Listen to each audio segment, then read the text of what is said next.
কবর প্রতিদিন ডাক দিয়ে বলে আনা বাইতুদ দুধ। প্রত্যেকের কবর প্রত্যেককে ডেকে বলে, ও আল্লাহর বান্দা, জানো আমি পোকামাকড়ের ঘর, পোকামাকড়ের ঘর।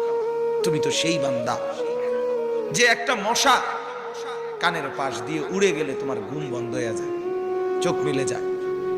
একটা মশার গুনগুন আওয়াজ সহ্য করতে পারো না। একবার কয়েল, একবার অ্যারোসোল, একবার মশারি, এরপরেও তুমি চাও যে একটা মশাও যেন আমার কানের কাছে গুনগুন না করে। তো 5 ঘন্টার ঘুমের জন্য, 6 ঘন্টার ঘুমের জন্য বান্দা এই যত্ন নিলা, অনন্তকাল কিংবা বছরের পর বছর কবরের যে ঘুম দিবা, পড়ে থাকবা সেই ঘরে, পোকা মাকড়ের ঘর, সেই ঘরে তুমি ঘুমাইবা কেমনে, থাকবা কি? আমার বাপ, আমি থাকবো কিভাবে?